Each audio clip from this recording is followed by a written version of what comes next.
दशहरा के पावन बेला में हम दरोगा लुट्टन से बिहार थाना प्रभारी सभी माता रानी के भक्तों का अभिनंदन करते हैं और आग्रह करते हैं कि आप मेला में घूमने आए हैं तो अपने बच्चों और सामान की रक्षा स्वयं करें। अरे तुमको क्या हुआ? अरे हमारे पति भुला गए। अरे पति भोला का जाकर 2 रुपए में कील लो। पति नाम धर्म पति। अच्छा बताओ तो कैसे भुलाया?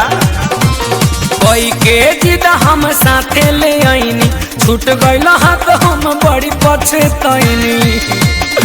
सिपाही जी कोई के जिद हम साथे ले आईनी, छूट गइल हाथ हम बड़ी पछतैनी।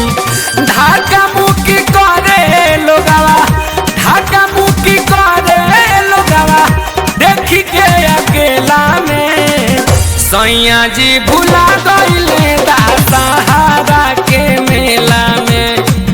राजा जी भुला गइले दशहरा के मेला में। कोई के जिद हम साथे ले आईनी, छूट गइल हाथ हम बड़ी पछतैनी। कोई के जिद हम साथे ले आईनी, छूट गइल हाथ हम बड़ी पछतैनी।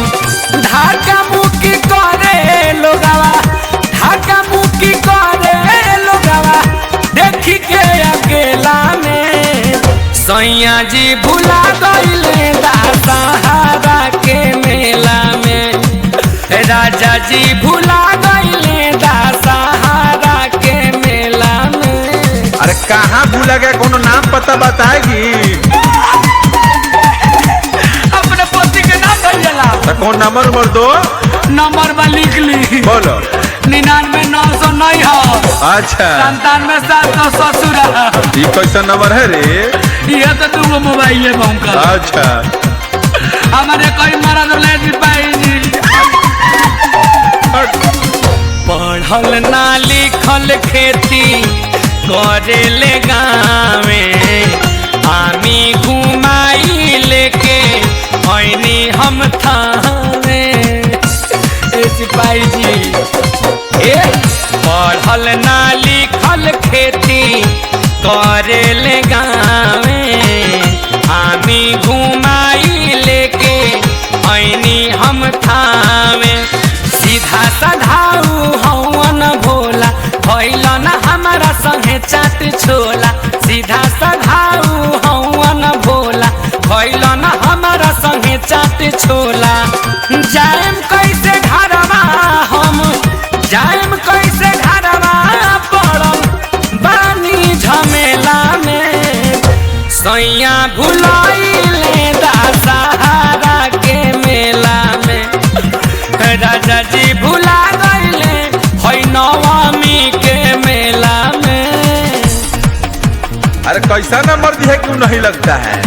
एगो नंबर है सिपाही जी। अच्छा पहले रोज खैनी खाने तो तुम्हारे पति का पता लगाते। तू खैनी खाता रहो। अरे बैठो ना, तब ना रात भर में पता लगाएंगे। खाली चिल्ला के बताओ जिसका कैसा चिन्ह है तब ना खोजेंगे। पहचान कोनो बताओ। बताओ तनी सिपाही जी। हाँ बताओ।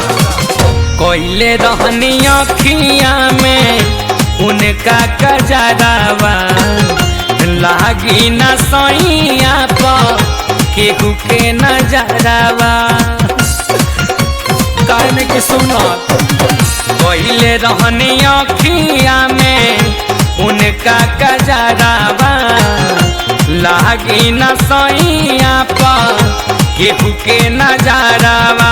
गर्दन में पेन्हले बड़े